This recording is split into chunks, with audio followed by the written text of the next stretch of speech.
sampai aku mau tinggal di panti asuhan juga, udah ditawarin kan di Semarang tuh ada panti asuhan. Demi pengen kuliah pernah kayak tidur bareng dia di lantai gitu kan, tidur di kamar aku terus kayak di lantai ngapain juga Gus kamu tidur di lantai kan? Nggak satu ranjangnya. Kita ngajarin dia nyanyi dulu lah, Balonku, Pelangi. Iya, Dari iya. Akhirnya sampai sekarang ini 2020 dia udah bisa ngomong. Kamu udah makan belum? Lah ini nanya sama siapa? Kamu udah makan belum? Hah? Sama siapa? Aku jadi kayak orang bego gitu lah Gus. Itu yang bikin aku kayak aduh. Hey girl, hey, welcome to Blind Girls Talk. Kali ini aku masih nongki-nongki manja sama Agusri.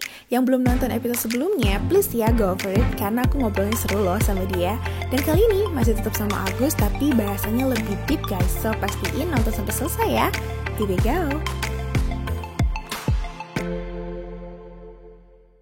Mungkin tadi udah relate ya. Maksudnya kayak kamu dapat kesempatan kuliah dan kegiatan, tapi mungkin ada spesifik yang kamu ngerasanya oh my god ini banget nih gitu, kayak aku kalau misalkan masih tetap di rumah aku nggak bakalan kayak gini nih gitu. Ada nggak yang benar-benar catching your eyes gitu? Ya kalau buat aku ya, waktu aku masih di rumah kan aku ibaratin aku tuh upik abu yang kayak aduh nggak ada nilainya. Iya. Kecil banget. Terus begitu bisa masuk kuliah masih cukup banget, masih kalau dibanding teman-teman yang lain dandanannya wow, aku tuh paling enggak banget.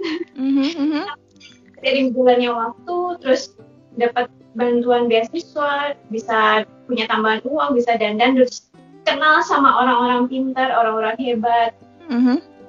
Kesempatan belajar dari mereka, belajar dari pengalaman mereka, itu menurut aku udah dampak yang besar. Sampai akhirnya aku berani nih untuk melamar kerjaan, misalnya melamar kerjaan di kantor.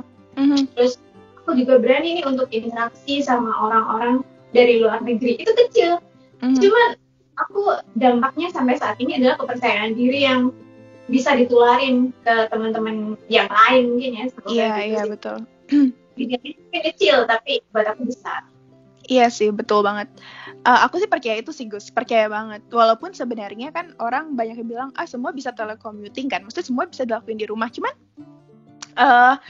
di rumahnya itu konteksnya apa dulu nih? Kalau misalkan literally dia tuh di rumahnya karena emang nggak punya kesempatan untuk keluar, atau dia sendiri masih nggak percaya diri untuk keluar, itu beda cerita ya. Karena itu nggak bakalan bikin orang tersebut untuk maju dan menggali potensi diri, iya dong, iya kan? Iya. Tapi kamu ini ada nggak Gus yang ngerasa bahwa dulu ketika aku di rumah atau sebelum jadi tunanetra gitu ya, aku tuh nggak sadar loh aku bisa punya potensi kayak gini. Tapi setelah kamu transisi ke dunia ketunanetraan, apalagi terus akhirnya punya kesempatan untuk participate di masyarakat gitu ya, kamu ngerasain ada nggak sih yang oh my god ini tuh aku tuh ternyata punya potensi kayak gini ya? Ada nggak Gus? Ya, dari yang pertama sih, waktu di rumah itu kan nggak pernah ngerti kalau bisa kuliah. Itu kayak mimpi banget kalau waktu masih di rumah. Begitu tunanetra tuh, nggak mungkin. Nah, terus begitu jadi tunanetra, beasiswa. Itu salah satu berkah dari ketunanetraan ini. Terus yang kedua, ternyata aku bisa bikin tulisan ya. Entah itu mungkin masih dari yang ecek-ecek, dan akhirnya belajar terus bisa bikin esai, dari yang bahasa Indonesia bisa bikin yang bahasa Inggris, terus bisa kuliah bahasa Inggris itu juga kan menambah kemampuan aku untuk bisa komunikasi. Iya betul. Nah, dia sih menurut aku bisa, dan bisa menambah jaringan yang tadinya cuma orang-orang lokal, jadi bisa menambah jaringan dengan orang-orang dari global ya, masyarakat global gitu sih. Betul. Iya sih, iya. Itu salah satu hal yang oh my god, ternyata aku bisa gini ya. Iya sih, karena aku juga mikir mungkin kalau aku nggak jadi tunanetra nih ya, aku bakalan ini sih, udah punya anak 3 kali di rumah gitu, terus mungkin pakai daster gitu kan. Maksud aku kayak aku nggak ya punya mimpi mah pasti ya dulu. Cuman kalau dibilang sampai setitik ini tuh kayaknya enggak deh. Aku juga dulu zaman dulu enggak sih Gus, enggak kepikiran. Tapi yang aku ngerasain juga ya Gus ya, kalau misalkan dulu aku tetap di rumah nih, enggak dapat kesempatan untuk istilahnya ikut organisasi atau kuliah. Aku sebenarnya sempat bingung juga tuh waktu kuliah dulu, karena orang tua nggak punya duit kan buat ngekosin aku. Untungnya kan ya taulah ada keluarga Mas Ari yang baik gitu, menampung aku gitu kan. Dulu juga bingung tuh Gus, sampai aku mau tinggal di panti asuhan juga, udah ditawarin kan di Semarang tuh ada panti asuhan demi pengen kuliah kan. Ya pasti ada drama-drama kayak gitu. Cuman aku mikir lagi kalau waktu itu emang aku nggak berani dan nggak dikasih jalan sama Tuhan gitu ya. Mungkin aku nggak bakalan kenal ini juga, teknologinya cuman segitu-gitu doang. Terus juga yang paling penting tuh kepercayaan diri kali ya Gus ya. Kepercayaan dirinya bakalan down terus sih menurut aku, karena setiap kita interaksi sama orang, kita ikut kegiatan, itu tuh pasti nambah level kepercayaan dirian kita kan, iya nggak? Iya. Dan buat viewersnya Eka nih, Eka tuh salah satu motivator buat aku, inspirasi sih. Oh ada lebay nih, lebay. Kita kan sebenarnya mirip, cuman ya miripnya dikit aja sih. Dari yang tadi kamu bilang ekonominya, ya tergolong masih ke bawah lah ya, itu terus akhirnya gimana semangatnya bisa ikut numpang orang kamu bilang tadi, terus akhirnya ikut kompetisi sampai bisa bersinar, itu buat aku tuh bisa nggak ya aku kayak gitu. Kadang mikir aku bisa nggak, terus mencoba terus bisa, dan ya thanks to Eka. Enggak sih, coba ya emang itu udah jalannya aja. Tapi bener sih, maksudnya aku sama Agus itu udah temennya udah lama banget, dan pasti namanya orang tuh kan ada drama ya Gus. Aku sama Agus nggak baik-baik aja, kita kadang sebel-sebelan mungkin ya, namanya drama ya, dalam hidup ada. Tapi emang pertama kali Agus Rimo kuliah itu aku inget banget, kita pernah kayak tidur bareng, dia di lantai gitu kan, tidur di kamar aku, terus kayak di lantai, ngapain juga Gus kamu tidur di lantai kan? Nggak satu ranjang sama aku ya, pokoknya ngobrol tentang kehidupan gitu sih.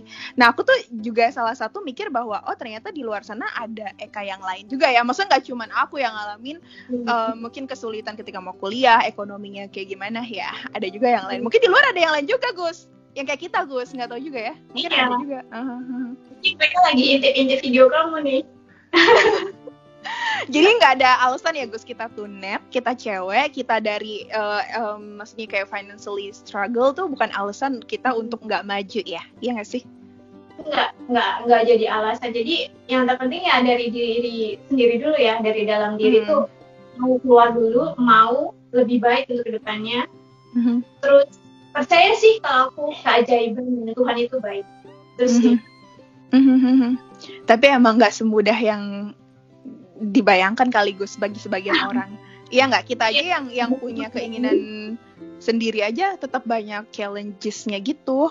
Nah mungkin di luar sana ada yang bilang, wah apaan sih ini bullshit nih dua cewek gitu kan, susah kali gitu kan. Ya memang ya Bu ya, ya kita nggak bisa pungkiri gitu maksudnya. Tapi kan ya kita mau nyerah atau mau coba kan gitu, ya nggak sih? Iya, dan mungkin kalau misalnya ada orang tua yang pada nonton nih, mudah-mudahan sih mereka bisa ngelihat entah dari kita atau dari yang lain, bahwa ngelihatnya tuh nggak, oh my god, Eka sama Agus bisa kuliah di luar negeri ya, jangan ngelihat kayak gitunya dong. Maksudnya kalau misalkan pengen keluarga kalian tuh, maksudnya ngalamin ngalamin kesempatan yang sama kayak aku atau Agus atau nggak kayak tunanetra lain, ya berarti ya harus diarahkan atau nggak dikasih kesempatan ke situ dong Gus, ya nggak sih, nggak cuma pengen-pengenan doang. Ya kalau dari kamu pribadi nih Kak, saran sih atau tahapan kayak apa yang mesti dilalui kayak keluarga atau orang-orang di sekitar si anak atau disabilitas ini untuk bisa empower anak disabilitas itu, tahap apa aja menurut kamu yang sebaiknya dilakukan dari keluarga ya? Dari keluarga atau orang sekitar, misalnya ada yang cowok, diapain? Oke. Pertama sih pastinya kita nggak bisa lihat segala sesuatu dari kacamata kita. Misalnya kita nih dari lingkungan dia, jangan melihat dari kacamata kita doang, karena itu pasti ibarat beli baju kedua-duaan dong. Kita pengennya, anak ini harus bisa keluar negeri nih, di push harus kuliah keluar negeri S2. atau nggak harus nggak kamu lanjutin S1, woi cepetan bangun gitu kuliah di Udinus. Kita nggak bisa sih lihat dari lensa kita doang, karena balik lagi misalkan si anak itunya minatnya ke yang lain atau apa gitu kan. Yang jelas kita perlu dialog dulu sih menurut aku, dialog ke dia, terus juga kita ngasih info mungkin ya dari YouTube dari mana tentang role model ya, pokoknya percontohan yang variatif lah ya, ada yang musik, ada yang dinulis, ada yang apa, ini mereka bisa begini begitu, jadi si anak ini juga punya gambaran gitu. Pertama itu sih, jadi harus balik lagi ke si anaknya. Nah setelah itu pastinya info, dan kalau si anaknya nggak bisa cari info ya keluarga atau lingkungannya cariin info ke dia. Kamu misalkan kamu mau nggak belajar teknologi gitu sih, gitu sih palingan itu ya, karena harus ngeliat dulu ke si anaknya. Kalau si anaknya juga belum tumbuh rasa percaya diri dan keinginannya ya susah, jangan dipaksain tapi ditumbuhkan dulu. Tapi kalau misalkan si anaknya udah pengen, maksudnya udah punya keinginan dari hatinya untuk empower gitu ya itu lebih gampang lagi, coba cariin info aja gitu, info. Kayak ini loh Gus, kalau kamu tahu teman kita Dianisa itu, dia kan termasuk percontohan keluarga yang baik sih menurut aku. Maksudku orang tuanya tuh suportif banget, iya nggak sih, nyariin info. Iya. Jadi anaknya benar-benar difasilitasi, iya nggak sih? Iya. Iya. Kalau menurut kamu gimana? Setuju nggak sama tadi yang aku bilang? Atau punya kayak ide sendiri gitu, gimana nih harus mengempower orang gitu? Sama sih Kak, kurang lebihnya sama. Tetap harus cari info dulu sesuai dengan kapasitas si anaknya. Betul. Iya, aku juga punya kenalan nih Gus, dia sebenarnya bukan tunanetra tapi jenis disabilitas lain. Kadang maksudnya dia nanya gitu, anakku mending kuliah di mana ya? Terus aku bilang jurusannya apa gitu.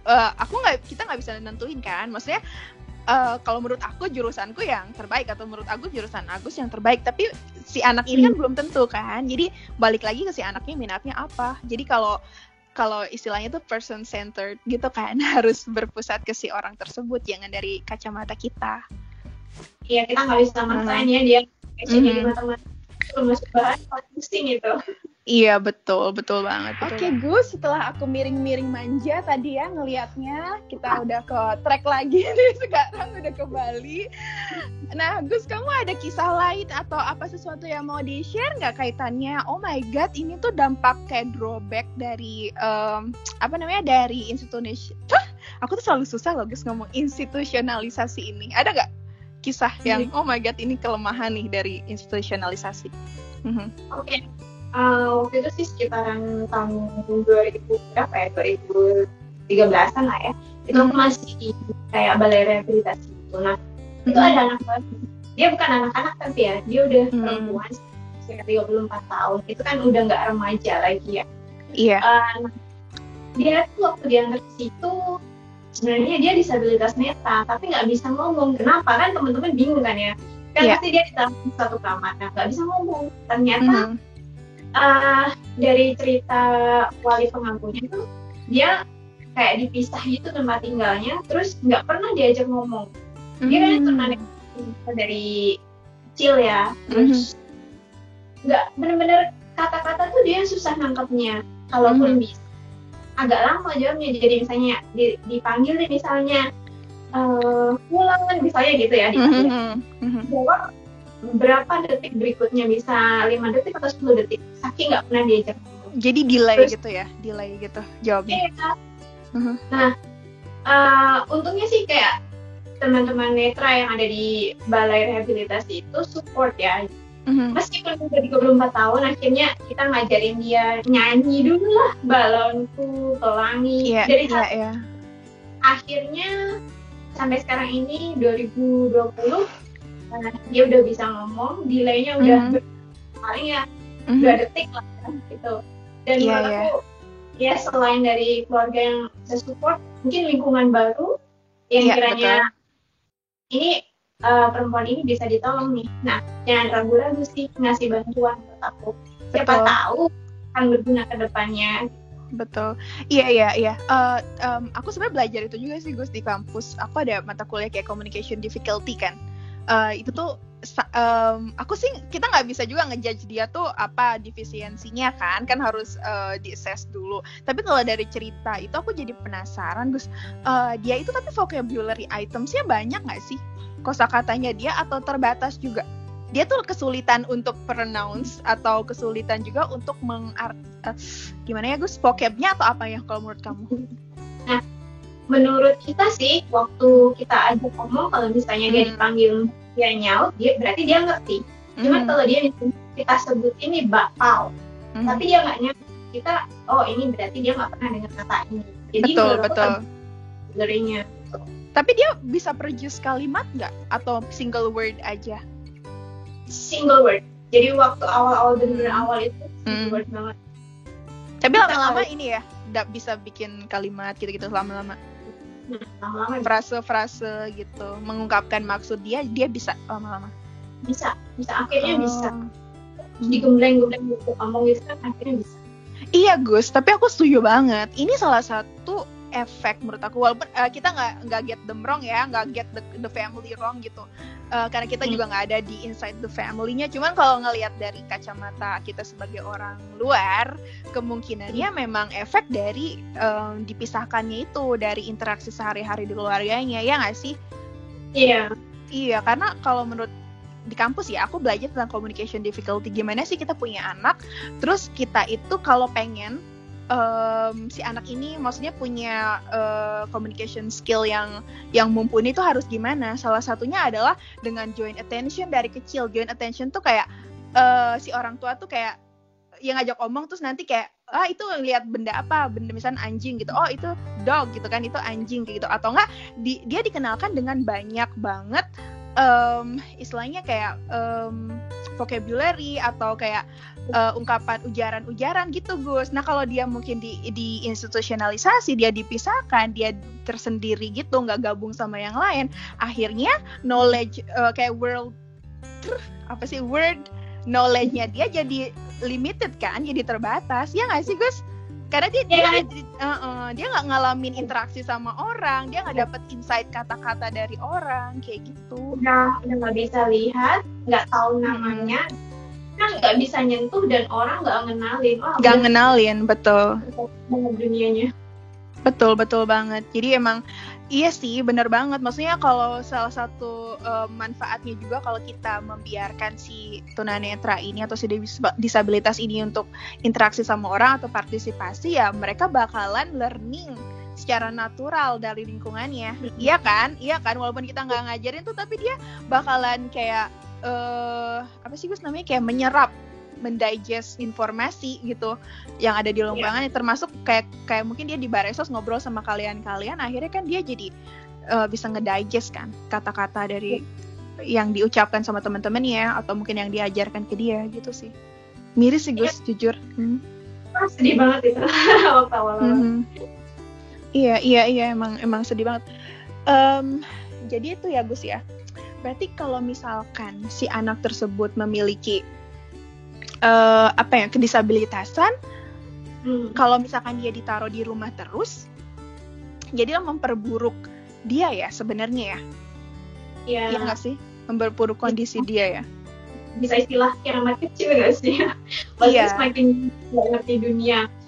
Kita aja nih yang sekarang tunanetra baru ya, misalnya ada disebutin ada tren, misalnya tren baju baru nih, kita aja perlu dikenalin, dirabain lagi kita yang udah dewasa. Jadi misalnya yang dari kecil yang sama sekali nggak bisa lihat, tambah dia dikurung, ngapain apa-apa, oh my god, betapa kasian banget, sempit banget dunia dia ya kan, hampa. Iya, benar banget. Sedikit lagi ya cerita tentang komunikasi nih Gus. Ada tetangga aku, dia itu sama orang tuanya tuh kerja di sarang walet di Malaysia. Terus habis gitu tuh dia itu nggak punya interaksi sama siapapun, si anak kecil ini nggak ada kaitannya sama disabilitas ya, dia anak kecil aja gitu.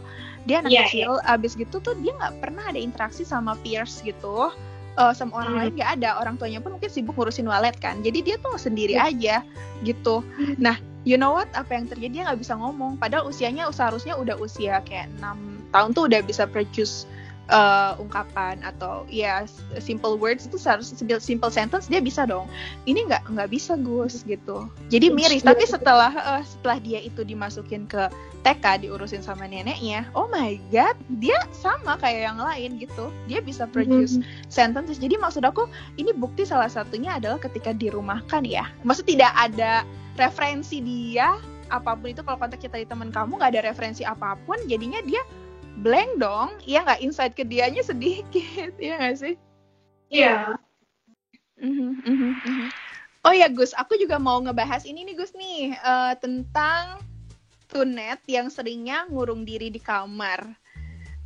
Maksudku gini, kalau dalam whole life-nya dia emang di dalam kamar terus, mungkin itu emang kita bisa bilang harus ada yang dipertanyakan dari dia ya. Tapi kalau aku sendiri jujur ya Gus ya, aku tuh kan emang seneng main, tapi juga males kalau terlalu ramai gitu loh. Dan aku sering banget di kamar gitu. Di sini di Australia pun aku sering di kamar. Jangankan di sini deh, di Bangka, di mana di rumah pun aku sering di kamar gitu. Nah, kamu tuh menganggap itu tuh gimana sih Gus? Itu ada kaitannya sama ketunetan atau gimana? Kalau soal ngamar itu kayaknya nggak harus tunet atau bukan tunet, nggak harus disabilitas atau bukan ya.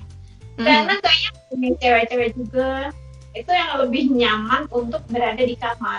Karena itu kembali kayak kepribadian orang ya. Dia tuh termasuk yang introvert atau extrovert.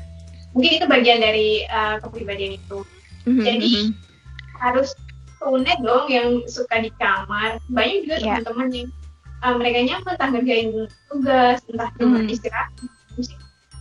Betul. Apa kaitannya itu sama ketunetan? Kayaknya nggak ada deh. Iya sih, aku juga pengen ngebahas ini. Maksud aku sebelum aku jadi tunet pun aku senangnya di kamar kan Gus. Maksudnya emang menyendiri. Kalau misalnya lebaran aja paling say hi gitu. Setelah itu aku ke kamar gitu, lebih seneng di kamar. Jadi sekarang pun kalau misalnya teman-teman ya, just in case gitu, ada teman-teman aku di sini yang anggap bahwa, karena mereka pun kadang ngebilang gini gitu, ada yang bilang kayak, kenapa ya kalau ketemu Eka atau Ari selalu di kamar gitu loh. Nah, aku takutnya itu jadi generalisir gitu loh Gus. Padahal sih enggak sih, maksud aku itu kaitannya lagi karena misalnya karena aku orangnya mager Gus, maksudnya aku orangnya mageran, sering di kamar, pengennya rebahan. Kalau Ari mungkin karena orangnya nggak introvert ya, nggak terlalu banyak ngomong, makanya dia lebih seneng di kamar gitu. Ya aku takutnya orang mengeneralisir gitu, padahal enggak juga sih, itu balik lagi benar kata kamu gitu, bener semua itu nggak ada kaitannya sama ketunetan kan. Kalau orangnya introvert ya mungkin lebih senangnya di kamar, kalau orangnya antisosial ya udah gitu. Apalagi setuju nggak Gus kalau misalnya kita mingle di tempat keramaian, mungkin nggak semua tunet begini ya, cuman ada beberapa teman aku tunanetra juga, baik cewek atau cowok, kita pun ada yang nggak nyaman ketika berada di keramaian gitu. Kalau kamu sendiri gimana? Mungkin kan kamu takutnya orang berpikir kalau tunanetra tuh sukanya di kamar, mungkin dia rendah diri. Betul.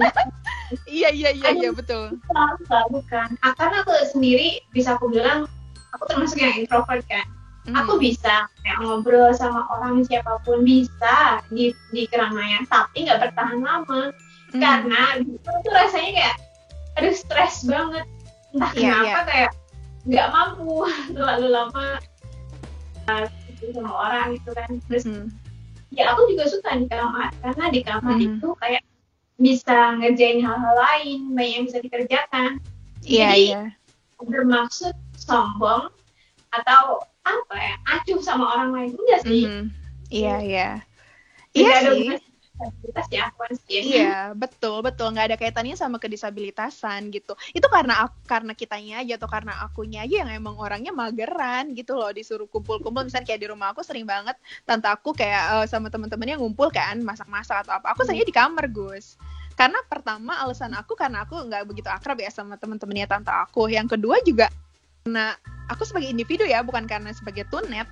Aku emang orangnya nggak suka yang mingle kalau aku nggak akrab banget gitu loh Gus. Maksudnya kalau ya aku harus ngobrol sama mereka, interaksi aku bisa, aku suruh heboh aku bisa. Cuman ngerasa gimana ya Gus ya, pokoknya gitulah, lebih pilih di kamar gitu, bukan karena ketunetan sih.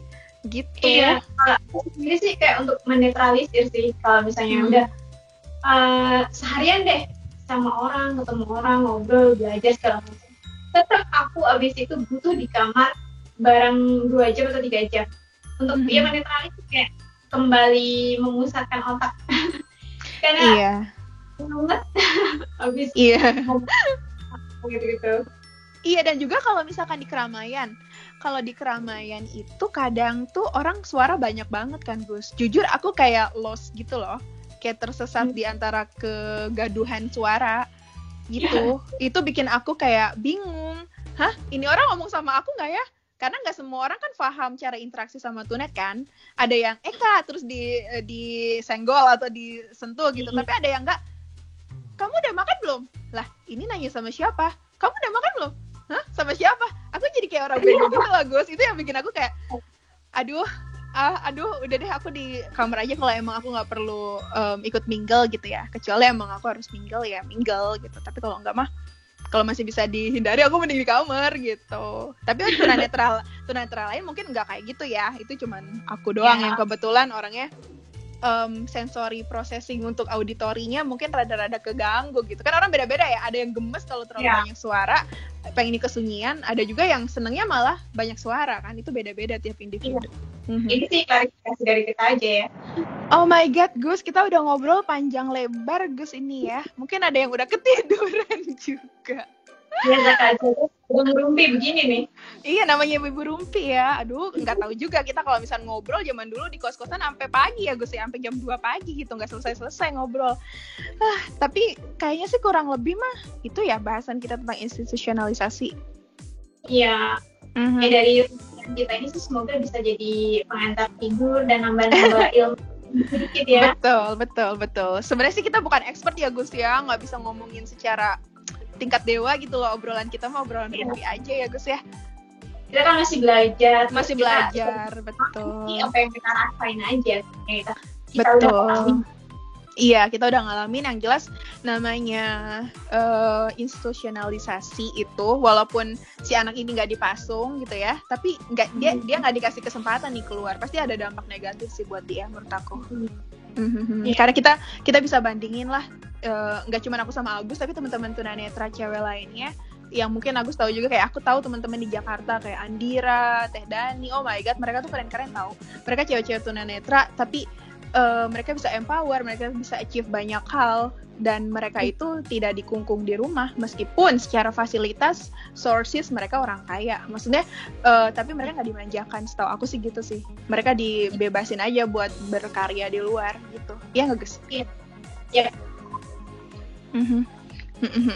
Pokoknya sekali lagi kita sih berharap people nggak get us wrong ya, Gus, ya, nggak misunderstanding dengan obrolan kita nggak bermaksud mendiskreditkan siapapun, ya nggak sih? Semoga sih ada tersinggungan ya. Kita betul. Pengen sharing pengalaman kita aja. Iya, kita cuman sharing pengalaman kita, dan kita pun ngerasa bahwa cewek tunet ini anti banget yang namanya institusionalisasi, ya nggak? Setuju. Iya, betul banget. Dan mudah-mudahan teman-teman lain bisa mau percaya diri dan keluar lah, Gus, ya, intinya mah gitu ya. Yap. Nah, kalau ada juga nih yang tahu kalau misalnya ada perempuan disabilitas atau disabilitas karena mereka belum diapain, boleh tuh komen di bawah ya, Kak, ya. Iya, betul. Jadi guys, kalau misalkan kalian emang pengen sharing, karena kan banyak juga sih, Gus, nemuin teman-teman disabilitas yang cewek-cewek gitu, mereka tuh suka curcol gitu kan sama kita. Nggak tahu deh sama Agus, kalau sama aku tuh suka ada yang nge-DM, nge-Facebook, atau ya nge-WhatsApp, terus mereka curhat kayak gitu tentang mereka sebagai, ada juga yang nge-email aku kan, karena tahu dari podcast. Maksudnya mereka curhat sebagai disabilitas cewek tuh, mereka tuh diginiin sama keluarganya, nggak bisa kayak Mbak Eka gitu, maksudnya nggak bisa kayak kita, katanya pergi keluar. Nah, mungkin kita seneng ya buat dengerin curhat juga. Kalau misalnya ada yang lain yang pengen curhatan, bisa ke Instagramnya Agusri. Apa, Gus, mau dipromot, Gus, Instagramnya? cari aja nama aku ya, Agus Rigianti, ada di YouTube, Facebook, Instagram, ada semua Nah, tuh. betul. Nanti coba aku taruh di description box juga kali ya untuk Sosmed plus YouTube channelnya Agusri. Jadi Agusri juga punya YouTube channel guys, buat kalian yang pengen gimana konten-kontennya Agus, mungkin vlognya, pernikahannya cie. Ada juga di sana, kalian bisa go over YouTube channelnya Agusri. Nanti aku taruh di description box atau di komen, nanti bakal aku pin juga komennya. Oke. Gimana Gus, mau say something ke viewers aku? Pesan-pesan atau apa? Boleh sebelum kita bye-bye gitu. Iya sih, makasih dulu buat Eka yang udah kasih kesempatan ngobrol di sini. No problem. Ya, terus buat viewersnya, mungkin buat kalian ini info yang terlalu panjang lebar, tapi seenggaknya ada pemain yang bisa di sini, dan Eka sama aku termasuk orang yang terbuka kalau memang perlu banget sharing apapun lah, lagi konsultasi soal disabilitas, kita open gitu sih. Iya, open banget sih, bener. Ya, mungkin mau tanya-tanya ya, gimana kita melewati hidup ini dengan segala drama gitu ya, boleh banget. Iya. Oke deh Gus, sekali lagi aku terima kasih banyak, tapi kita obrolannya masih banyak lagi sebenarnya dengan tema yang lainnya nggak sih? Jadi teman-teman nggak usah ngerasa sedih kehilangan Agusri, karena dia pasti bakalan nongol lagi di Blind Girls Talk yang lain. Oke, sekarang ikutin aku ya Gus, see you later alligator. Nah gitu ya, mau nggak? Biasanya pada nggak mau tahu guys aku tuh. Mau nggak nih Agusri? Bilang ya, see you later alligator, bye. Nah gitu ya, oke? Oke deh, 1, 2, 3. See you later, alligator. Bye. Bye. Thank you, Gus. Thank you so much. Bye.